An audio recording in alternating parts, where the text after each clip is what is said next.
ॐ नमः सिद्धेभ्य ॐ नमः सिद्धेभ्य ॐ शुद्धात्मने नमः।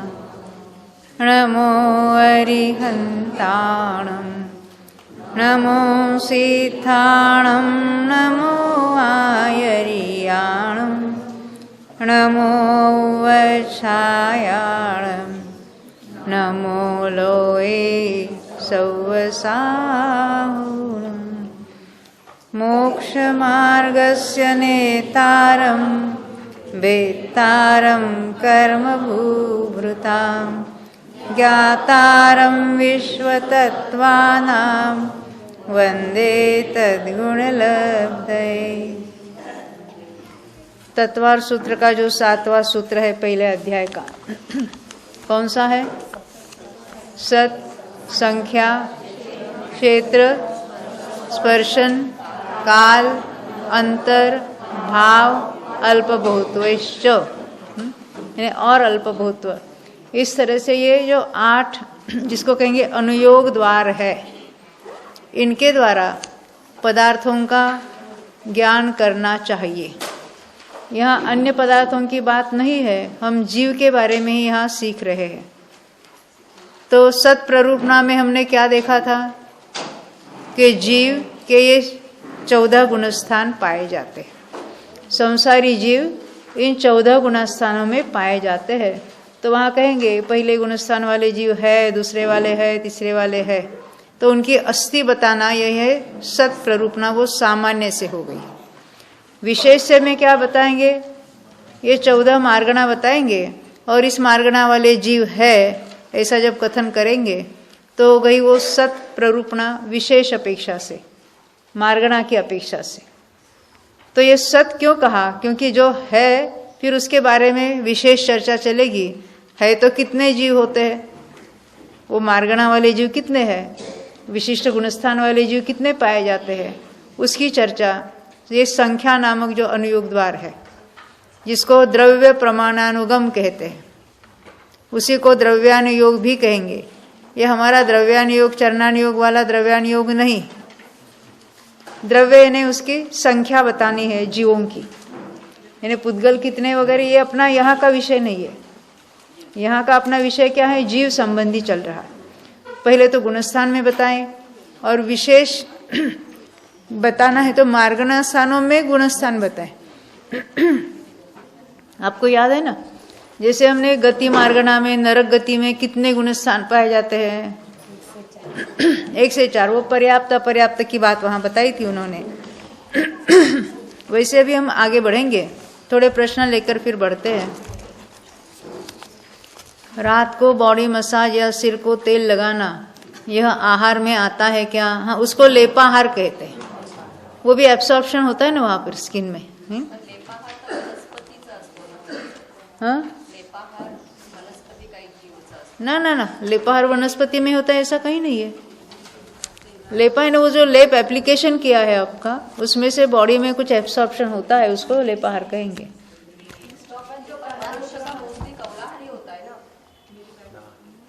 क्या प्रश्न है? होता है ना, मनुष्यों को क्यों नहीं होगा? लेपाहार भी होगा ना उनको, मनुष्यों को। कर्म आहार है कि नहीं है, नो कर्म आहार है कि नहीं है, वैसे लेपाहार भी होगा। देखो ये प्रश्न है, विसंयोजना किसे कहते हैं? ये विसंयोजना नाम सुना है किसी ने? हाँ, गुणस्थान में किसकी होती है विसंयोजना? अनंतानुबंधी की ही होती है। अनंतानुबंधी कर्म जो है उनकी विसंयोजना होती है। तो विसंयोजना होती है ना, क्या होता है? क्योंकि वो शब्द ऐसा है ना, कोई भी किधर भी यूज करता है, क्योंकि उसका सही अर्थ पता नहीं है। विसंयोजना का अर्थ होता है जो सत्ता में पड़े हुए अनंतानुबंधी के परमाणु है वो सारे ही एक अंतर्मुहूर्त में नष्ट हो जाते हैं। कैसे नष्ट हो जाते हैं? तो अन्य कषाय रूप कन्वर्ट यानी संक्रमित होकर नष्ट हो जाते हैं। ये कैसे होते? जो ऑलरेडी समय दृष्टि है, वो समय दृष्टि फिर दोबारा 3 करण बनने आत्मसन्मुख परिणाम में उसकी शुद्धोपयोग में उसकी जिसको कहेंगे विशुद्धि बढ़ेगी। तो अनंतानुबंधी अन्य रूप परिवर्तित होते हैं एक अंतर्मूर्त में, और उसको कहेंगे अनंतानुबंधी का सत्ता में से नष्ट होना, उसको कहेंगे विसंयोजना होना। ऐसी विसंयोजना कौन करता है? हाँ, क्या कहते? श्रेणी वाला, हाँ, द्वितीयोपशम वाला। देखो कोई भी कर सकता है, चौथे 7वें नरक का नारकी भी कर सकता है। विशिष्ट आत्मसन्मुख परिणाम में 3 करण परिणाम से चौथे गुणस्थान वाला विसंयोजना करता है। आपने जो असंख्यात गुणा श्रेणी वाला जो सूत्र है ना 9वें अध्याय का, उसमें क्या लिखा है? हाँ, संयत के बाद विसंयोजक लिया, यानी मुनिराज की जितनी निर्जरा होती है असंख्यात गुना, उससे भी असंख्यात गुना निर्जरा जब वो अंतर्मूर्त प्रमाण जो अनंतानुबंधी की विसंयोजना करने वाला जीव करता है, यानी वहां इतनी विशुद्धि है। और वो बात 7वें नरक का नारकी भी कर सकता है, चौथे गुणस्थान वाला। हाँ, उसमें क्या होता है? अनंतानुबंधी सत्ता में से नष्ट हुआ। तो जिसको दर्शन मुनि की क्षपणा करना है उसके पहले वो अनंतानुबंधी की विसर्जना करेगा। जब द्वितीयोपशम करने के पहले भी अनंतानुबंधी की विसर्जना होती है वहां पर, परंतु विसर्जना करने वाला प्रत्येक जन वो श्रेणी चढ़ेगा या क्षपणा करेगा ऐसी बात नहीं है। विसंयोजना के बाद ये रिवर्सिबल प्रोसेस भी है, यानी जीव के सम्यक दृष्टि है, अनंतानुबंधी की विसंयोजना हो चुकी है, सत्ता में तो है नहीं है, परंतु सत्ता में अभी भी मिथ्यात्व और वो तीनों ही प्रकृतियां पड़ी है। ऐसा जीव मिथ्यात्व गुणस्थान में भी आ सकता है। तो क्या होगा फिर? दोबारा अनंतानुबंधी का बंध भी होगा, क्योंकि मिथ्यात्व के कारण बंधेगी वो, और अनंतानुबंधी का उदय भी शुरू हो जाएगा वहां पर। उसने सत्ता में से नाश किया था, फिर भी ऐसा जो मिथ्यात्व में आता है तो उसकी दोबारा वो संयोजना हो जाती है। अनंतानुबंधी पहले संक्रमित होकर अन्य रूप हुआ था, फिर दोबारा उल्टा संक्रमण होगा, अनंतानुबंधी रूप हो जाएंगे, नया बंध भी होगा अनंतानुबंधी का, उदय भी शुरू हो जाएगा। इसको कहते हैं विसंयोजना। ये उनका प्रश्न था कि विसंयोजना किसे कहते हैं।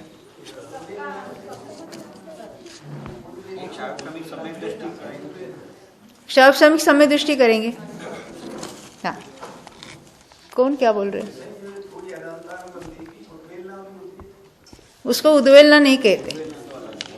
उद्वेलना किसकी होती है? उद्वेलना यानी जो उसको संयोजना कहते, उद्वेलना नहीं कहते। जैसे उद्वेलना किसको कहते हैं? कोई प्रकृति ऐसी होती है कुछ काल के बाद वो नष्ट हो जाती है। जैसे कोई समय दृष्टि है तो पहले तो उसके मिथ्यात्व अवस्था में एक मिथ्यात्व ही कर्म था, सम्यक तो प्राप्त हुआ तो उसके मिथ्यात्व कर्म में से और 2 प्रकृतियां तैयार हुई। कौन सी? सम्यक मिथ्यात्व और सम्यक प्रकृति। ये 3 तो है उसकी सत्ता में। अब वो फिर मिथ्यात्व में आ गया। मिथ्यात्व में आया तो ये 3 प्रकृतियों की सत्ता तो पल्ले के असंख्यात यानी असंख्यात वर्षों तक बनी रहती है। बनी रहती फिर भी क्या होता है? तो उसका उल्टा संक्रमण होते रहता है। कितने काल तक? असंख्यात वर्षों तक। उसको कहेंगे उद्वेलना। या उद्वेलना अन्य जगह भी आती है बाबा। जैसे कोई अग्निकायिक और वायुकायिक जीव है तो उनकी सत्ता में मनुष्य गति के परमाणु पड़े हैं, तो क्या होगा? ये मनुष्य गति बांधते तो नहीं है, नहीं, और मनुष्य गति बंधी हुई जो सत्ता में पड़ी है वो उल्टा संक्रमण उद्वेलना होकर वो नष्ट हो जाती है। यानी अग्निकायिक वायुकायिक में से कोई जीव मनुष्य नहीं हो सकता। हाँ, वो तिर्यंच में उत्पन्न होगा, वो तिर्यंच फिर मनुष्य गति मनुष्यायु बांधेगा, और फिर बाद में यानी अन्य कोई तिर्यंच अग्निवायु को छोड़कर फिर वो मनुष्य में आ सकता है। इसको कहते हैं उद्वेलना। जैसे आहारक और आहारक अंगोपांग नाम के कर्म है ना, किसको बनते हैं मालूम है? कौन से मुनिराज को? कौन से गुणस्थान में? 7वें में और 8वें में बनती है। ऐसा जीव उसने बांधी है प्रकृति, मिथ्यात्व में चला गया। या मिथ्यात्व में जाने दो, ऐसा जो देव में चला गया, संयमी था, आहारक आहारक अंगोपांग बांधी थी और चौथे गुणस्थान में है अभी, तो असंख्यात वर्षों में उसकी भी उद्वेलना होकर नष्ट हो जाती है। ये ऐसे कुछ नियम है प्रकृतियों के। सभी प्रकृतियों की उद्वेलना नहीं होती, उसके योग्य कौन सी प्रकृतियां हैं उसकी चर्चा आती है शास्त्र में। तो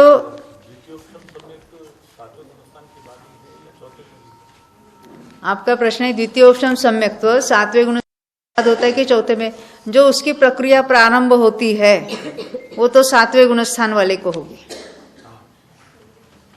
और वो भी 3 करण परिणाम होंगे वहां पर, अंतर्मुख परिणाम है और 3 करण परिणाम होंगे, तभी उसका द्वितीयोपशम होगा। द्वितीयोपशम करके फिर छठे सातवें में हजारों बार गमनागमन होता है, और फिर बाद में वो श्रेणी चढ़ता है, उपशम श्रेणी चढ़नी है। तो चौथे में कोई भी प्राप्त नहीं करता। ये बात क्यों? क्योंकि हमको प्रश्न आते रहते हैं। अभी प्रवीण जी ने कोई ऐसी बात की होगी कि चौथे वाला औपशमिक यानी वहां उसको विसंयोजना होती है, बिल्कुल झूठ बात है, ये आगम से विरुद्ध बात है। लोग जो हमसे पढ़े या जिसको शंका आती है उसमें तो पूछते रहते हैं वहां, क्योंकि ऑनलाइन तो बहुत जगह चलते बातें हैं, तो ऐसी कोई भ्रमणाएं चलती रहती है। परंतु चौथे वाला हमने बताया था, उपशम श्रेणी चढ़ के उतरने वाला, सातवें छठे होकर फिर पांचवें चौथे में जाएगा, उसको चौथे में द्वितीयोपशम पाया जाता है, प्राप्त नहीं कर सकता। कोई भी चौथा गुणस्थान वाला द्वितीयोपशम सम्यक तो उत्पन्न नहीं कर सकता। पाया नहीं, उसी ने स्टार्टिंग हुई उसकी। द्वितीयोपशम सम्यक तो किसने स्टार्ट किया? सातवें वाले ने किया। वो किया, फिर उसके श्रेणी चढ़ के उतरा, तो उसका द्वितीयोपशम सम्यक तो चल रहा है। चौथे ने उसको स्टार्ट नहीं किया है। जैसे तीर्थंकर प्रकृति का बंध कौन प्रारंभ कर सकता है? तो चौथे वाला भी कर सकता है, पांचवें छठे वाला भी कर सकता है, सातवें वाला भी। प्रारंभ स्टार्टिंग बांधता कौन है? तो आठवें वाला भी बांधेगा। और प्रारंभ कहाँ होता है? मनुष्य गति में ही होता है, कर्मभूमि के मनुष्य में ही प्रारंभ होगा। इसके कुछ विशेष नियम है। ये कहां से कहां तक होता है? तो हम कहें चौथे से 11वें तक होता है, पर चौथे वाला उसको द्वितीयोपशम करता नहीं है, वो चढ़कर उतरने वाले को वो पाया जाता है। ख्याल में यही बात है। ये दूसरा प्रश्न है, अनंतानुबंधी अन्य रूप होकर उदय में आती है, उसे क्या कहते हैं? देखो, उसको कहेंगे सदवस्था रूप उपशम। जब औपशमिक सम्यक दृष्टि हो जाता है, कोई औपशमिक सम्यक तो प्राप्त कर सकता है या करता है, तो क्या होता है कि वहां तो मिथ्यात्व के जो उदय रूप निषेक पड़े थे उसमें एक गैप तैयार होती, अंतर, और जो नीचे के जो है वो खिर जाते और ऊपर के उपशमित हो जाते मिथ्यात्व के परमाणु, और उसमें से फिर सम्यक मिथ्यात्व सम्यक प्रकृति तैयार होती है। यानी उसमें वो अंतर्मूर्त वाली गैप है ना, तो उस अंतर्मूर्त में उनका अपना उदय नहीं होता। अनंतानुबंधी का भी कैसा उपशम होता है, उसमें वो अंतर वाली बात नहीं होती, वो तो अपने रूप से पड़े है, परंतु जब उदय में आने हैं तो अन्य रूप होकर उदय में आते। अन्य रूप का अर्थ क्या है? जो कोई पहले गुणस्थान से चौथे में गया है तो उसका अन्य अनंतानुबंधी किस रूप से उदय में आएगा? अप्रत्याख्यान प्रत्याख्यान संज्वलन। अब कोई डायरेक्ट पहले से सातवें में गया तो उसका क्या होगा? अकेले संज्वलन का उदय है, तो वहां अनंतानुबंधी अप्रत्याख्यान और प्रत्याख्यान तीनों ही संज्वलन रूप से उदय में आ रहे हैं। एक समय वाला हो उसको कहेंगे सदवस्था रूप उपशम। क्या? हाँ हाँ, अप्रशस्त उपशम कहेंगे उसको।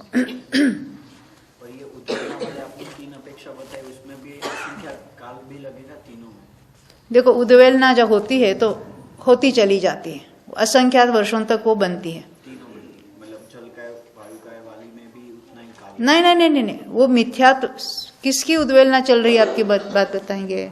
कौन से प्रकृति की? मैं तो वो जल का, वायु का, मतलब अग्नि का, वायु का ही समझ। अग्नि का एक, वायु का एक, जीव मात्र मनुष्य गति, मनुष्य गत्यानुपुरी और उच्च गोत्र के ही उसको उद्वेलना हो रही है। सभी जीव नहीं करते हैं, सभी तो बांधते हैं।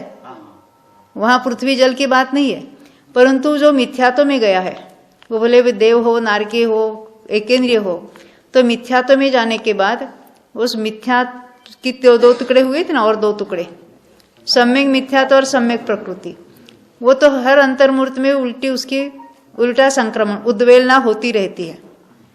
और कितने काल जाने पर वो पूरी तरह से नष्ट होती है, तो कहते असंख्यात वर्षों के बाद। और अभी क्या होगा, उसकी पोजीशन क्या होगी? जैसे अनादि मिथ्या दृष्टि को एकमात्र मिथ्या तो प्रकृति थी सत्ता में और बंद भी हो रहा था, वैसे इसको भी सम्यक तो प्राप्त किया था, पर मिथ्यात्व में आने पर बहुत लंबा काल बीत गया, तो अभी वो कैसा हो जाएगा? वो दो प्रकृति जो थी सत्ता में वो नष्ट हो गई। नष्ट कैसे हुई? मिथ्यात्व रूप से टर्न हो गई। ख्याल में आई ना? ये तो सभी मिथ्या दृष्टियों में होगा, उसके लिए अग्नि का, वायु का, पृथ्वी का की जरूरत नहीं है। वो मनुष्य गति जो कर्म है उसकी बात है, मनुष्य गति है, मनुष्य गत्यानुपूर्वी, उसकी बात है। तो ये अपने विषय हो गए, अभी प्रश्न हो गए, अभी आगे बढ़ते हैं। क्या है, कोई भी विषय निकलता है ना तो बहुत सारे प्रश्न मन में आते हैं कर्णान योग संबंधी, और शब्द तो कोई वापरते हैं मगर वो सही रूप से नहीं वापरते, तो उसका कुछ अन्य ही अर्थ हो जाता है। देखो अभी हम संख्या अनुयोग देख रहे थे, पहले हमने कौन सी देखी बात? सत। अभी सत तो समझ में आया ना, जिसकी अस्थि है। अब ये केवल जीवों की बात चल रही थी, जीव द्रव्य पर घटित कर रहे हैं। पहले जीव द्रव्यों के गुणस्थान जो पाए जाते हैं 14, उसकी बात है। फिर मार्गणाओं की बात उन्हें देखी कि 14 गुण मार्गणाएं होती है। केवल मार्गणाओं के नाम नहीं देखे हमने, मार्गणाओं में कौन से गुणस्थान होते हैं, हर एक मार्गणा में कौन से गुणस्थान होते हैं, तो उसमें भी उन्होंने दो प्रकार बताए। एक तो पर्याप्तों में कौन से गुणस्थान हो सकते हैं, और अपर्याप्तों में। अपर्याप्तों में बताने का क्या प्रयोजन था, यानी कौन से गुणस्थान के साथ मरकर उस विशिष्ट मार्गणा में जीव जन्म ले सकता है, उसकी बात वहां बताई जाती है। हम बार बार सुनेंगे ना तो उसकी विशेषता ख्याल में आ जाएगी। अब यहाँ संख्या अनुयोग यानी संख्या की हमको गिनती करना है, उसकी बात हम यहाँ देखते हैं। यहाँ पहले गुणस्थानों में संख्या बताई जाएगी। दोपहर का एक प्रश्न भी है, वो नेक्स्ट लेक्चर में लेते हैं। अभी चलो, अभी विषय निकला है तो बता देते। एक किसका प्रश्न था ना, पीछे लिखा था, तो पीछे का प्रश्न मैंने देखा नहीं था। अच्छा, जब क्रोधादि 4 कषायों में से किसी एक का उदय चल रहा होता है, यानी क्रोध का उदय या मान का या माया का या लोभ का, तब शेष मान माया लोभ कषायों का क्या स्तुबिक शब्द नहीं है, स्तिबुक शब्द है। ठ्युक कहो, थ्युक या स्तिबुक, संक्रमण होकर क्रोध रूप होकर खिर जाते हैं। देखो हमारे सत्ता में तो सभी परमाणु पड़े हैं। जब कोई एक विशिष्ट का उदय चल रहा है, अभी नाम कर्म में भी ऐसा है, अभी हमारे मनुष्य गति नाम कर्म का उदय चल रहा है, तो सत्ता में कौन कौन सी गतियां पड़ी है? सभी चारों गति के परमाणु है। मनुष्य गति का उदय चल रहा है, तो अन्य गति जो अभी उसकी स्थिति पूरी हुई वो क्या होगा? उनका मनुष्य गति रूप होकर वो उदय में आती है। तो सजातीय प्रकृति रूप होकर उदय में आने की ये बात है। उसी को ये स्त्युक संक्रमण भी कहते हैं। ऐसे बहुत सारी प्रकृतियों में ऐसा होता चला जाता है, यहाँ पर भी ऐसा ही समझना है।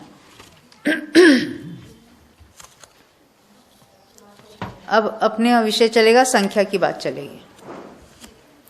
देखो ये 191 पेज है आपके पीडीएफ में, और तभी सामने ये चार्ट भी रखना है 4 नंबर का आपको।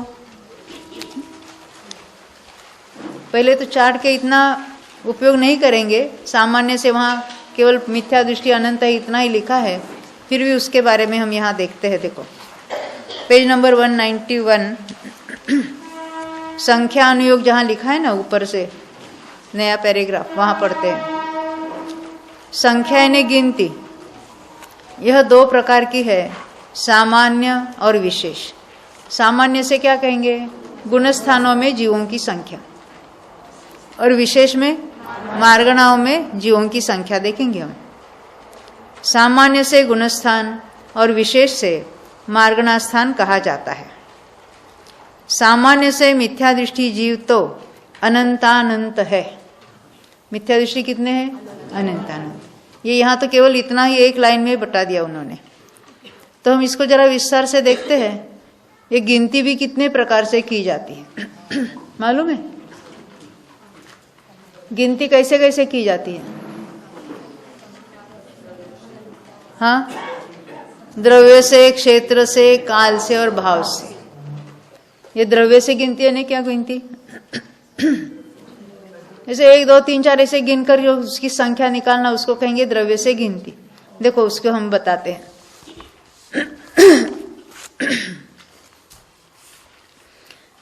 द्रव्य से गिनती यानी उसकी संख्या बताना। वो कितने हैं, संख्यात है, असंख्यात है, अनंत है, वो कितने अनंत है, उसकी चर्चा करेंगे। उसको क्या कहेंगे? ये द्रव्य से गिनती हुई उसकी। क्षेत्र से गिनती कैसे करेंगे हम? पहले काल से गिनती देखते हैं। काल से गिनती यानी क्या है? हमको जैसे बताना है 1000 लोग हैं तो हम क्या कहेंगे? 1000 समयों जितने लोग हैं।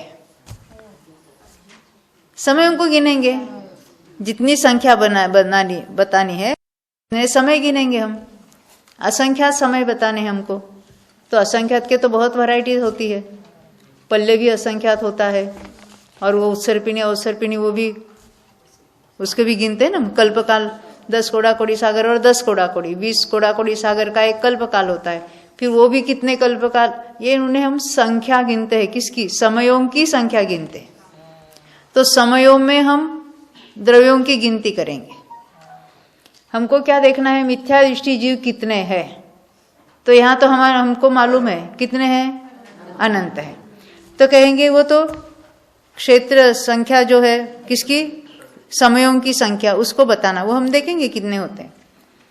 फिर क्षेत्र से यानी क्या है? वहाँ प्रदेशों की संख्या गिनेंगे, और उतने प्रदेश जितने एरिया में है उस क्षेत्र को कहेंगे इतने क्षेत्र प्रमाण वहाँ जीव है। हम उसको उदाहरण लेकर समझाएंगे आपको, क्योंकि अभी आपके प्रश्न चिन्ह दिख रहे हैं मुझे सबके। और भाव से यानी क्या कहेंगे?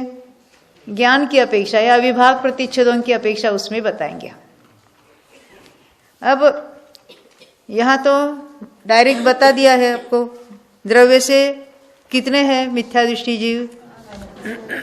अनंत है। तो ये अनंत संख्या में कितने हैं? अनंत अनंत अनंत अनंत बता दिया है। अब हमको काल की अपेक्षा देखना है, मिथ्या दृष्टि कितने हैं।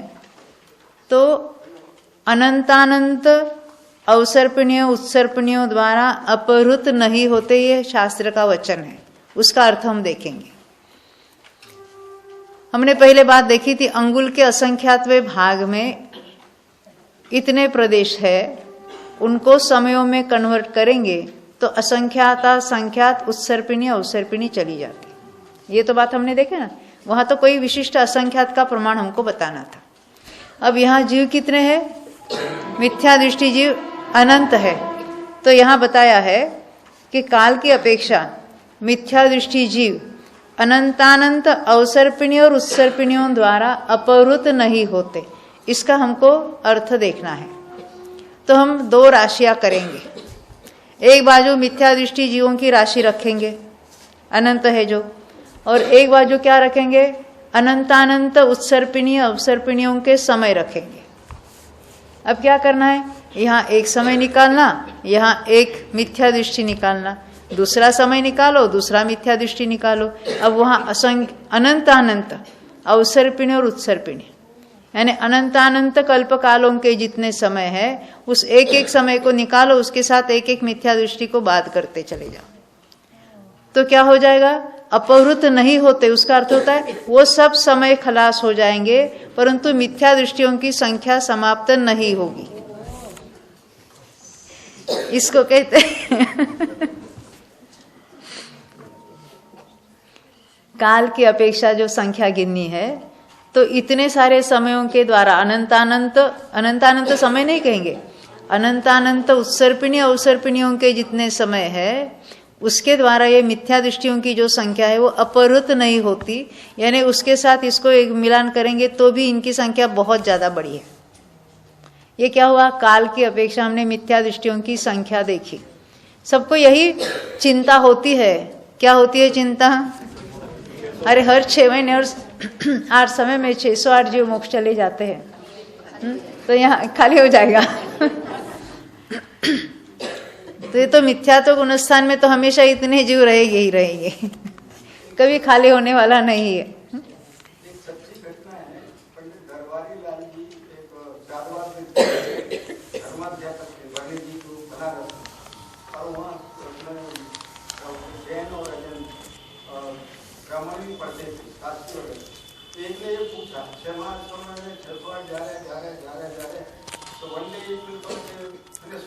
सबका यही प्रश्न होता है कि हाँ,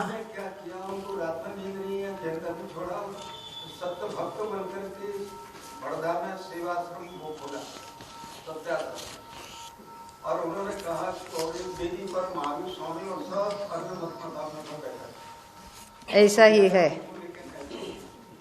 आपकी आवाज हमारे तक नहीं पहुंच रही है, परंतु ये हमें तो ये किसने बताई बात? सर्वज्ञ भगवान ने बताई है।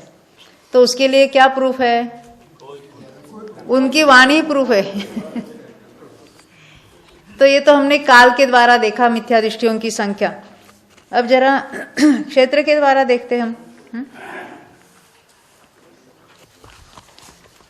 तो क्षेत्र की अपेक्षा मिथ्या दृष्टि का जीवों का प्रमाण कितना है? तो कहते अनंत लोक प्रमाण है। लोक में कितने प्रदेश है? असंख्यात। ऐसे अनंत लोक लेंगे, इतनी मिथ्या दृष्टि जीवों की संख्या है। यह हमने क्षेत्र की अपेक्षा बताया। लोक कहने से क्या? लोक में जितने प्रदेश है। अब अंगुल में इतने प्रदेश थे, तो लोक में कितने हो गए? और लोक तो 3 डायमेंशनल है, और ऐसा एक लोक नहीं लेना है, अनंत लोक। तो अनंत लोक में जितने प्रदेश है उतने तो यहाँ पर मिथ्या दृष्टि जीवों की संख्या है। ये नेवर एंडिंग है। हाँ, एक एक करना है, उसको कहेंगे अपरुत होना। तो अनंत लोक। अभी ज्ञान को भाव प्रमाण कहते हैं। तो ये सब तीनों को द्रव्य से इतने हैं, क्षेत्र से इतने हैं, काल से इतने हैं, ये ज्ञान ने जाना है ना। तो ये तो तीनों प्रमाणों का ज्ञान ही वो भाव प्रमाण है। यानी ज्ञान ने उसको इतना जाना है, बस इतनी बात यहाँ होती है। अब हम आगे के गुणस्थानों की जीवों की संख्या देखते हैं। देखो क्या लिखते हैं यहाँ पर। यहाँ तो इतना ही लिखा था, सामान्य से मिथ्या दृष्टि जीव अनंतानंत है। सासादन ने दूसरा गुणस्थान, मिश्र ने तीसरा, अविरत सम्यक्त्व ने चौथा और देश संयत ने 5वां। इन 4 गुणस्थानवर्ती जीवों की संख्या कितनी है? पल्ले के असंख्यातवे भाग प्रमाण। सबके मिलकर की बात नहीं, वो हर एक सासादन वाले कितने हैं, सासादन कहने से 4 गतियों के समझना। पल्ले के असंख्यातवे भाग प्रमाण। तीसरे गुणस्थानवर्ती वो अपने पल्ले के असंख्यातवे भाग प्रमाण, उसका छोटा बड़ा प्रमाण होगा। और चौथे गुणस्थानवर्ती पल्ले के असंख्यातवे भाग प्रमाण। 5वें गुणस्थानवर्ती। तो मेरा प्रश्न है, 5वें गुणस्थान में कौन से गति के जीव आते हैं? यानी वो 5वें गुणस्थान उनके होता है तिर्यंच और मनुष्य। मनुष्य टोटल ही संख्यात है, और 5वें गुणस्थान में तो और छोटी संख्या होगी उनकी। तो बाकी बचे हुए कौन रहेंगे? कितने हैं वो? पल्ले के असंख्यातवे भाग प्रमाण तिर्यंच पंचम गुणस्थानवर्ती है। वर्तमान में हमेशा रहेंगे इतने, है ना। तिर्यंच होते हुए भी 5वां गुणस्थान प्राप्त कर सकते हैं, इसकी उतनी उनकी संख्या है। हाँ, दुर्लभता है ही नहीं है, फिर भी हमने दुर्लभ मान के रखा है। असंख्यात है, सर्व जगह असंख्यात। अरे नार के भी, समय दृष्टि नार के भी पल्ले के असंख्यात विभाग प्रमाण है। देव में भी वो अलग पल्ले के असंख्यात विभाग प्रमाण है। मनुष्य में ही संख्यात कहना पड़ता है हमको। अन्य गतियों में तो पल्ले के असंख्यात विभाग प्रमाण तो समय दृष्टि है। ये कहाँ उसकी, यानी कहीं भी प्राप्त कर सकता है जी। और ये करना नहीं चाहता है, रुचि नहीं है, तो दुर्लभ कहकर, कठिन कहकर करता नहीं है। बस ये बात है, ये बात है। अगर सुलभ नहीं होता तो अनंत जीव आज तक सिद्धालय में कैसे विराजमान होते? हम आप सब कर सकते हैं, परंतु हमने उसको इतना कठिन बना के रखा, मान के रखा, बना के रखा है नहीं, मान के रखा है। जो अपनी स्वयं की चीज है वो सहज है, सुलभ है। अरे लिमिटिंग फैक्टर वो कहाँ, वो लिमिटिंग फैक्टर आपके लिए नहीं है सम्यक तो प्राप्त करने के लिए। एट ए टाइम आवली के असंख्यात वे भाग प्रमाण जीव एट ए टाइम सम्यक तो प्राप्त कर सकते हैं, वहां कहाँ लिमिटिंग फैक्टर आया? वो असंख्यात में है संख्या। वो ये असंख्यात जो पांचवें गुण स्थान वाले बताए, तो ये तो हम लेंगे जैसे महामत जो वगैरह है स्वयं समुद्र में, तो उसको ही घटित कर सकते हैं ना, क्योंकि उसको ही मत कहो, उसको ही। हाँ, जैसे गाय के बाद जैसे दूसरी भी भोग भूमिया सब जो है वहाँ पर भी क्रिएज पाए जाते हैं।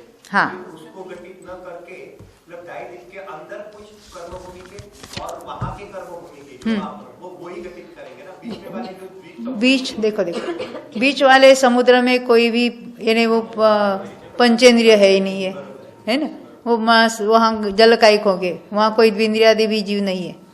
बीच वाले जो द्वीप है वहाँ जगन्य भोगभूमि होती है, और भोगभूमि में तो 4 ही गुण स्थान है, उससे ऊपर तो है ही नहीं है। तो ये अकेला स्वयंभू रमण समुद्र, अकेला कहने से वो अकेला सबकी सबसे ज्यादा बड़ा है। बीच वाले सभी इकट्ठे रखो और वो अकेला एक बाजू का अलग रखो, तो 1.5 लाख योजन का फर्क है उसके अंदर, इतना बड़ा है वो। उसकी पूरी एरिया कैलकुलेट करो तो उसमें तो असंख्यात जीव पंचम गुण स्थानवर्ती तिर्यंच है, मरकर 16वें स्वर्ग में जाने वाले हैं। तो हमने ये इसको कठिन मानकर रखा है ना। बीच वाले भी जो कर्मभूमि के तिर्यंच है वो भी करेंगे, गुण स्थान प्राप्त कर सकते हैं। यानी अभी जो 2.5 द्वीप वाले, हाँ,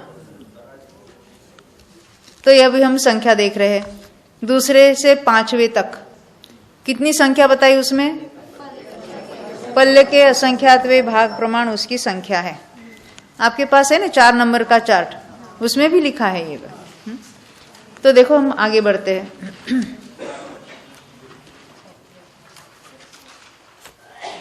तो 4 गुणस्थानवर्ती जीवों की संख्या पल्ले के असंख्यात विभाग प्रमाण है, अथवा असंख्यात के भी असंख्यात भाग होने से ये चारों पृथक पृथक भी पल्ले के असंख्यात भाग प्रमाण है। यानी सब पल्ले के असंख्यात भाग प्रमाण है, अपने अपने उनकी टोटल करो तो भी उसका क्या कहेंगे? पल्ले का असंख्यात भाग, क्योंकि उसके वेरिएशंस बहुत है। और अकेले सासाधन वाले पल्ले के असंख्यात विभाग, अकेले तीसरे वाले वो भी पल्ले के असंख्यात विभाग। अभी 6वें की बात करेंगे हम। 6वें प्रमत्त संयत से लेकर, देखो ये जो संख्या बताएंगे ना अभी यहाँ पर, वो सब मैक्सिमम पॉसिबल संख्या बताएंगे, क्योंकि आगे चलकर हम देखने वाले हैं इस विश्व में ऐसा भी होता है कि चारों गतियों के मिलकर वहां एक भी जीव साधन सम्यक्त्व में न हो, ये बात हो सकती है अनेक जीवों की अपेक्षा से, जिसको सांतर मार्गणा कहेंगे हम, वो बात आएगी बाद में। तीसरा गुणस्थान भी ऐसा ही है, कहीं पर भी देवनार की मनुष्य तिर्यंच मिलकर कहीं पर भी एक भी जीव उस गुणस्थान में न हो कुछ काल के लिए, ये बात हो सकती है। इसलिए ये जो संख्या बताई जाती है वो मैक्सिमम पॉसिबल संख्या बताई जाती है। और अन्यत्र भी जो चौथे पांचवें गुणस्थान की संख्या है उसमें से जो मैक्सिमम से थोड़ी हीन भी बताई जाएगी कभी कभी, पर ये संख्या हमेशा ही जो मनुष्य की संख्या बताओ या अन्य अन्य जो संख्या होती है वो तो कितनी अधिक से अधिक होगी, उत्कृष्ट संख्या, उसकी चीज यहाँ बताई गई। ये मुनियों की भी संख्या बताई है ना, इतने करोड़ इतने इतने है, तो उसके एग्जैक्ट अधिक से अधिक संख्या ये है, उससे कम तो हो सकते हैं उसमें। अब देखते हैं यहाँ पर, देखो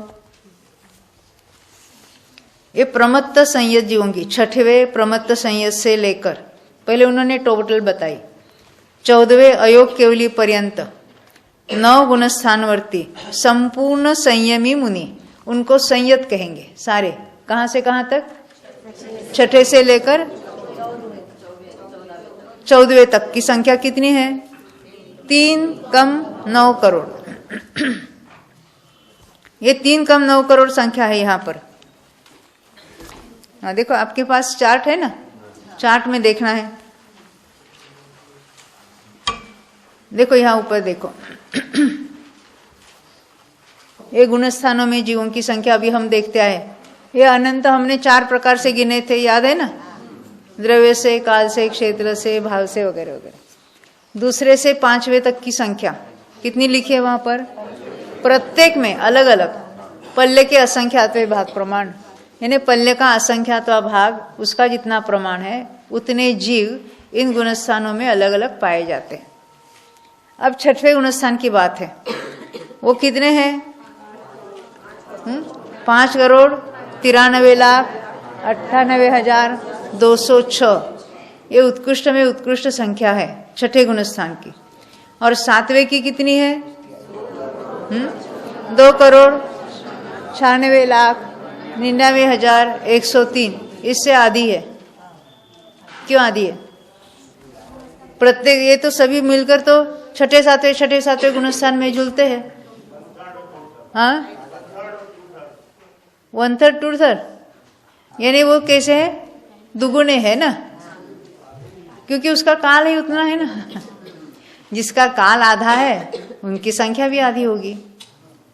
छठे गुणस्थान का काल दुगुना है तो वहां संख्या भी दुगुनी होगी। दोनों की मिलकर संख्या छठे सातवें चलता है तो दोनों की मिलकर संख्या कितनी होगी? इनकी जो टोटल होगी वो। अभी उपशामक की बात करें। उपशामक किसको कहेंगे? उपशम श्रेणी वाले जीव जो है उसको उपशामक कहेंगे। उनके गुणस्थान कौन कौन से हैं? 8वां है, 9वां है, 10वां है और 11वां है। तो उसमें उपशामक की संख्या यहाँ 2 बातें लिखी है। प्रवेश की अपेक्षा से, प्रवेश है ने जो 7वें से ऊपर चढ़ा है 8वें में, वो प्रवेश की अपेक्षा कहेंगे उसको। तो एक एट ए टाइम कितने जीव प्रवेश करेंगे? 1 भी हो सकता है, 2 भी हो सकता है। अधिक से अधिक कितने हो गए? 54। उससे अधिक एट ए टाइम नहीं प्राप्त करेंगे। उसका गुणस्थान का काल कितना है? अंतर्मूर्त है।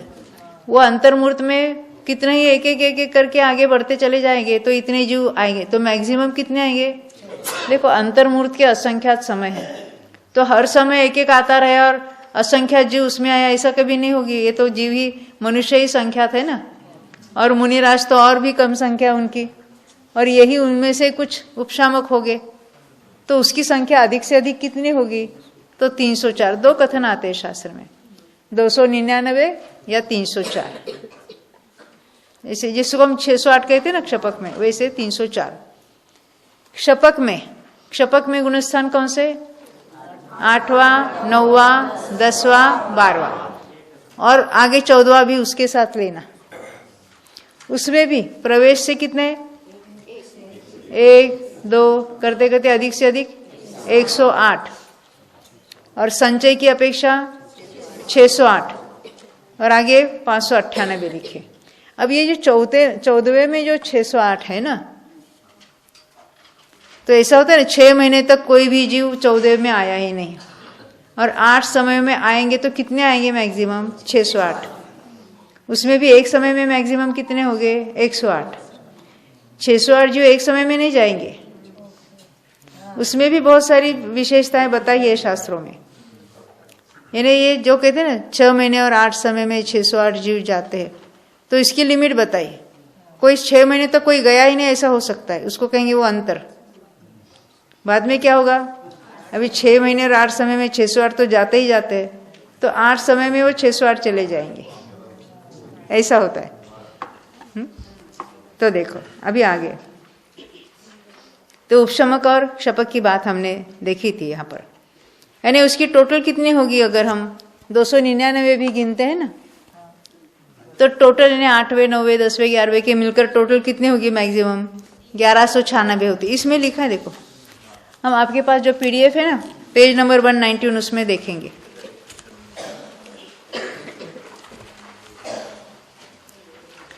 देखो 6वें प्रमत्त संयत से लेकर मिला सबको 14वें अयोग केवली पर्यंत 9 गुणस्थानवर्ती संपूर्ण संयमी मुनि सभी को लिया। उनकी संख्या 3 कम 9 करोड़ है। ये मैक्सिमम पॉसिबल की बात है। इनमें से छठवें प्रमत्त संयत में 5,93,98,206 और सातवें अप्रमत्त में इनसे आधे 2,96,99,103। अब 8वें अपूर्वकरण से लेकर 11वें उपशांत मोह पर्यंत चारों गुणस्थानों संबंधी सभी उपशम श्रेणी वाले, केवल उपशम श्रेणी वाले लिया एट ए टाइम, इनकी संख्या 1,196 है। वो 299 के हिसाब से लिया। पृथक पृथक प्रत्येक की संख्या 299 है। ये समझ में आई बात? ये तो उपशमक तो आधे हुए, शपक इनसे डबल हो गए। तो 8वें अपूर्वकरण से लेकर 12वें क्षीण मोह पर्यंत 4 गुणस्थानों संबंधी सभी क्षपक श्रेणी वाले, उन्हीं के साथ अयोग केवली भी लिए। सयोग केवली को क्यों छोड़ा?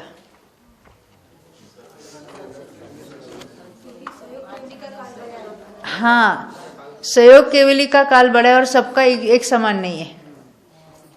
नहीं समझा?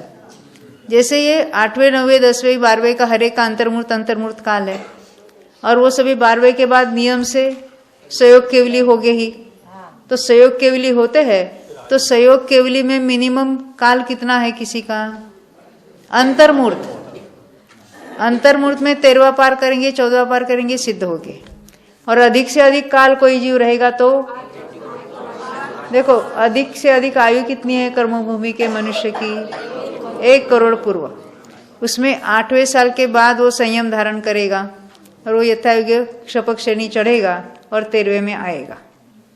तो अभी उसकी आयु कितनी बाकी है?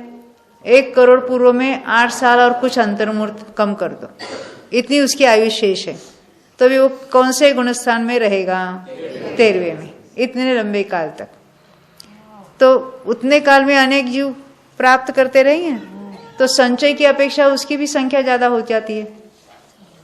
तो वहां बताएंगे ना, सहयोग केवली की संख्या बताएंगे। यहाँ पर क्या लिखी है देखो, 13वें गुणस्थान की संख्या कितनी बताई है?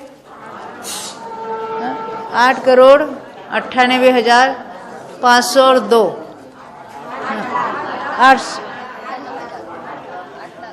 8 लाख, 8 करोड़ नहीं, 8,98,502। गुरुदेव भी कहते ना, लाखों केवली विराजमान है। तीर्थंकर तो 20 है और केवली कितने? ये लाखों, इसका अर्थ है लाखों। सामान्य केवली की बात है। तीर्थंकर तो विदेह क्षेत्र में मिनिमम तो 20 हो गए, और सब मिलकर मैक्सिमम कितने होते हैं? 170, क्योंकि 5 विदेह है, 5 भरत है, सॉरी 5 विदेह, 5 भरत और 5 ऐरावत। 5 विदेह में तो 5 मेरु संबंधी विदेह है, और एक एक मेरु संबंधी विदेह कितने हैं? 32।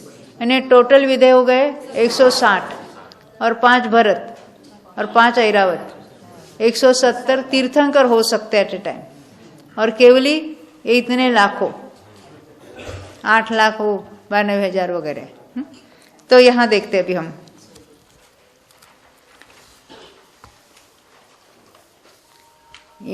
ये तो हो गए 13वें के 8,98,502 और 14वें के 598 मिला देने पर कुल 8,99,99,997 संयमी मुनि है। ये बात हमने देखी थी। यह तो 14 गुणस्थानों में सामान्य से जीवों की संख्या बताई। ये तो गुणस्थानों में बताई है। आपके अभी सिर पर भुजा आ गई, मार्गणा स्थान में क्या होगा?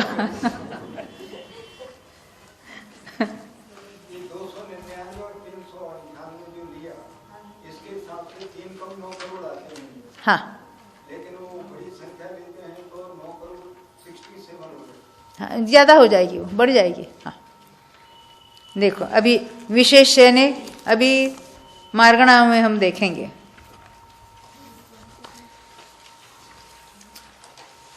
विशेष की अपेक्षा गति अनुवाद से नरक गति में 7 पृथ्वियों के सभी नारकी जीव, यानी टोटल नारकियों की संख्या कुल, अभी जो नहीं समझता है ना उसको छोड़ देना, फिर भी हम पढ़ेंगे। घनांगुल के द्वितीय वर्गमूल से गुणित जगत श्रेणी प्रमाण है। ये केवल इतना समझना है कि कैसा कथन है, वो क्षेत्र की अपेक्षा कथन है। ये जगत श्रेणी क्या होती है? तो लोकाकाश हमने देखा, हमको सबको आकार परिचित है। ऊपर एक राजू है ऐसा पूर्व पश्चिम, फिर 5 राजू, फिर बीच में एक राजू, नीचे 7 राजू। ये तो पूर्व पश्चिम हो गई उसकी चौड़ाई। दक्षिणोत्तर सर्वत्र 7 राजू और हाइट है 14 राजू। तो हमने क्या किया, सब जगह से उसको ऐसा दबाया, तो क्या हुआ, एक वो घन समचौकोर ऐसा घन रूप हो गया। कितना हुआ उसका, ऐसा 7 राजू, ऐसा 7 राजू और हाइट भी 7 राजू। तो ये 7 राजू को क्या कहेंगे, और सबको मिलकर क्या कहेंगे, 7 राजू गुना 7 राजू गुना 7 राजू। ये हो जाएगा लोक का जो घन आकार है, उसमें प्रदेशों की संख्या हो जाती है उसकी, यानी उसकी एरिया इतनी हो जाती है। ये समझ में आई? तो 7 राजू को कहेंगे जगत श्रेणी। श्रेणी यानी सिंगल लाइन, और जगत प्रतर यानी स्क्वायर।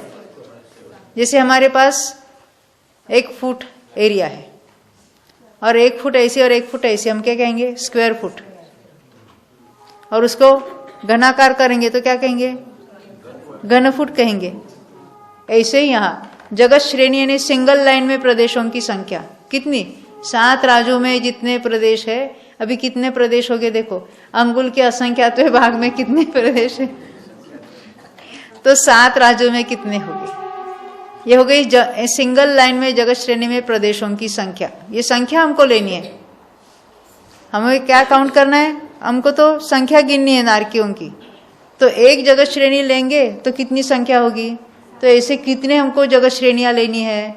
जैसे हमारे पास एक वस्त्र है, तो उसका पन्ना क्या कहते हैं, 1 मीटर वाला है, मान लेते ना, ये 100 सेंटीमीटर लेते हैं। और ये हमको उसमें जैसे यहाँ प्रदेशों की संख्या गिननी है, तो हम कहेंगे वहाँ 100 पॉइंट्स है।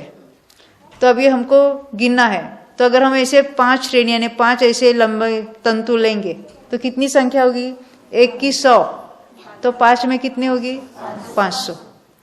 और उसको 10 लेंगे तो यहाँ 100 है और वहाँ ऐसे हमने 10 लिए तो 1000 हो गई। तो 1000 के बताने के लिए क्या कहेंगे, ये तो हमारा क्या हो गया, जगत श्रेणी। और इसे एक जगत श्रेणी, दूसरी जगत श्रेणी, तीसरी जगत श्रेणी, कितनी विड्थ लेना, उसको कहेंगे उसका विष्कंभ क्या है। शास्त्र में ऐसे शब्द आते हैं, कितनी जगत श्रेणियां लेनी है, तो कहते असंख्यात जगत श्रेणी ले लो, इतने नारकी जीव है। अब उसका डिटेल बताए, उसके डिटेल में नहीं जाना है हमको, तो क्या है, असंख्यात है। तो कितने असंख्यात है, तो एक जगत श्रेणी ले लो, ऐसी कितनी एक के बाद एक जगत श्रेणियां लेना, उसको उससे मल्टीप्लाई करना, तो कहते असंख्यात जगत श्रेणियां लेना, इतने नारकी जीव है। यहाँ लिखा है ना,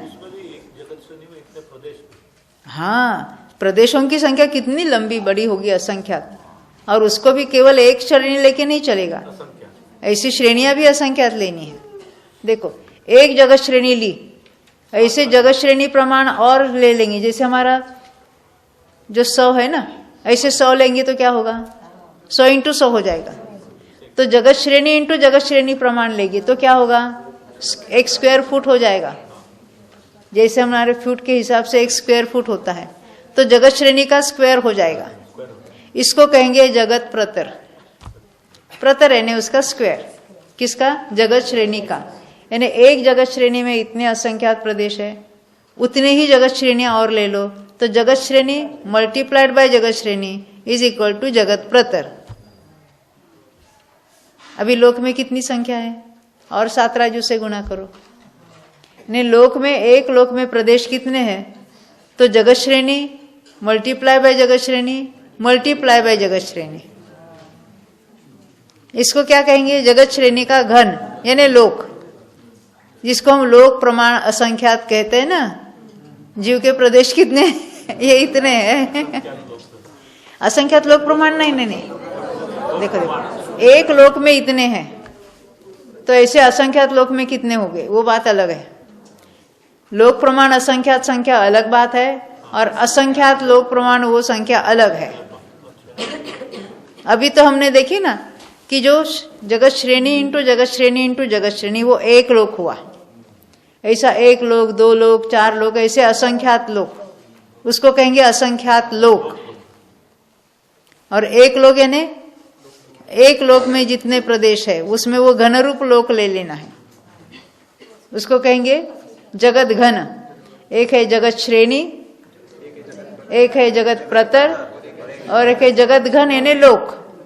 ये तीन बातें ख्याल में, शास्त्र में ऐसे ही शब्द आएंगे। इनको तो असंख्यात के अलग अलग वेरिएशंस बताने हैं।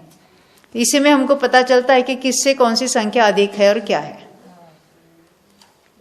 हमको तो उसके कैलकुलेशंस तो नहीं करने, क्योंकि गणित के तो हमें एलर्जी है ना और यहाँ रात के समय में यह ऐसा विषय निकला है, क्यों? हाँ देखो अभी क्या कहते हैं यहाँ पर,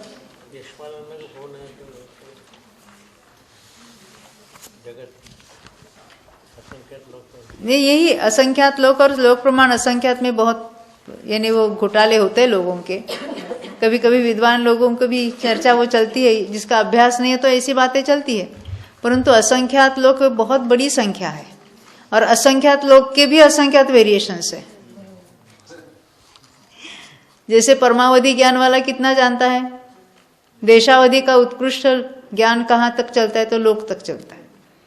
और आगे के जो भेद है परमावधि के असंख्यात लोक, तो परमावधि में भी असंख्यात भेद है, तो उसमें वो ज्ञान कितने तक जानेगा, असंख्यात लोक उसका बढ़ेगा बढ़ेगा बढ़ेगा। और सर्वावधि का क्षेत्र कहाँ तक जानता है, और असंख्यात लोक प्रमाण जानता है। नहीं समझे? अवधि ज्ञान किसको जानता है? रूपी पदार्थ को। रूपी पदार्थ कितने क्षेत्र में रहते हैं? एक लोक में रहते का असंख्यात लोक में रहते हैं? एक लोक में। और वहां सर्वावधि का विषय कितने क्षेत्र में है? असंख्यात लोक क्षेत्र में है। तो ये कैसे पॉसिबल है? बोलो चेतन। जान सकता है शक्ति की अपेक्षा, उसकी शक्ति है। ऐसे असंख्यात लोक तक अगर होते ना रूपी, तभी उसको जानने की उसकी शक्ति है। जैसे केवल ज्ञान में शक्ति कितनी है जानने की? प्रकट शक्ति। वो तो एक लोकालोक तो जानता ही है। ऐसे अनंत लोकालोक होते तो भी केवल ज्ञान के अनंत विभाग में जाने जाते। जिसकी जो शक्ति है वो अमर्याद होती है। हमने देखा था स्वभाव अमर्याद होता है। आकाश में अवगाहन शक्ति कितनी है? तो आकाश जो अनंत प्रदेशी है उसके अनंतवे भाग प्रमाण तो लोकाकाश की एरिया है, उसमें छह द्रव्य समा गए। क्या उसके अनंतवे भाग में सभी द्रव्य अन्य द्रव्य समा गए। ऐसे ज्ञान का हमारा स्वभाव इतना है, अमर्याद है, कि केवल ज्ञान के अनंतवे भाग में पूरा लोकालोक उसके सारे अनादि अनंत पर्याय सब जानी गई। ऐसे अनंतानंत लोकालोक होते तो भी केवल ज्ञान की प्रकट पर्याय में इतनी शक्ति, वो हमारे स्वभाव में उसकी बात नहीं, प्रकट उनकी शक्ति इतनी है कि उसको भी जान लेते। इसको केवल ज्ञान कहेंगे।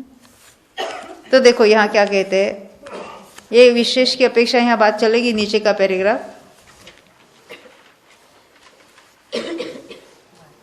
यहाँ तो घनागुल करके क्या क्या वो बारे बात हम भूल जाते हैं। जरा नारकियों की संख्या निकालनी है तो एक माप हमने बताया जगत, और उसको असंख्यात गुणा करो इतने। हाँ, तो ये जगत श्रेणी को असंख्यात गुणा किया, परंतु इतने बड़े असंख्यात से यानी जगत श्रेणी से नहीं गुणा किया क्योंकि जगत प्रतर हो जावे। इसलिए दोनों ओर से कथन आता है कि जगत नारकी कितने हैं, असंख्यात जगत श्रेणी प्रमाण है ऐसा कहेंगे, या जगत प्रतर के असंख्यात वे भाग प्रमाण है ऐसा कहेंगे। दोनों ओर से बात एक ही है। उसको कहेंगे जगत प्रतर का असंख्यातवा भाग, यानी जगत श्रेणी इतनी बड़ी संख्या है परंतु वो जगत प्रतर का असंख्यातवा भाग है। ये ख्याल में आई बात? हाँ, जगत श्रेणी में 7 राजू लेना। 7 राजू यानी कहने से 7 राजू में प्रदेशों की संख्या लेना। एक सिंगल लाइन अगर हम 7 राजू की ड्रॉ करेंगे तो उसमें प्रदेशों की संख्या कितने हैं उसको कहेंगे जगत श्रेणी। हमको यहाँ संख्या से मतलब है, इसको कहेंगे ना, वो उपमा देकर वो समझाया जाता है। ये उपमा दिया, उसकी उपमा दे दी। देखो अभी नेक्स्ट पेज पर 192 पेज पर देखते हैं। इनमें से पहली पृथ्वी में, पेज नंबर 192, मिथ्या दृष्टि जगत प्रतर के असंख्यात वे भाग असंख्यात जगत श्रेणी की संख्या वाले हैं। देखो अभी इसको भूल जाते हैं। हम देखते हैं सातवें नरक के नारकी कितने हैं? तो असंख्यात है। उससे असंख्यात गुणा तो छठवें में है, उससे असंख्यात गुणा पांचवें में है, उससे चौथे में, उससे तीसरे में, उससे दूसरे में। अभी इस सबकी टोटल करो, दूसरे से सातवें नरक तक के नारकियों की टोटल संख्या करो। मिथ्या दृष्टि के लिए भी ये बात लागू होती है और टोटल के लिए भी लागू होती है। तो उनकी संख्या से, टोटल संख्या से भी असंख्यात गुणा जीव पहले नरक में। इतनी बार तो सामान्य से हम समझ सकते हैं। अब उसमें भी गुणस्थान 4 है, मिथ्या दृष्टि की संख्या तो इतनी असंख्यात है। दूसरे गुणस्थान वाले पल्ले के असंख्यात विभाग, जो हमने सामान्य से देखा वो अकेले नरक में भी घटित होगा। तीसरे गुणस्थान वाले पल्ले के असंख्यात विभाग, चौथे गुणस्थान वाले पल्ले के असंख्यात विभाग। ये हो गई नारकी की बात। अब तिर्यंच गति में देखते हैं यहाँ पर। तो मेरा प्रश्न है, तिर्यंच गति में मिथ्या दृष्टि जीव कितने हो गए? हाँ, निगोद लेना ना, निगोद भी तिर्यंच गति में आता है ना। कौन सा जीव है निगोद? कौन से कायिक वाला है? कौन सा कायिक वाला है? वनस्पति, साधारण वनस्पति कायिक जीव है। देखो तो यहाँ क्या कहते हैं, तिर्यंच गति में पेज नंबर 192, तिर्यंच गति में समस्त जीव राशि के प्रमाण में से नारकी, मनुष्य और देव, ये कितने कितने हैं ईच? नारकी कितने देखे हमने? असंख्यात।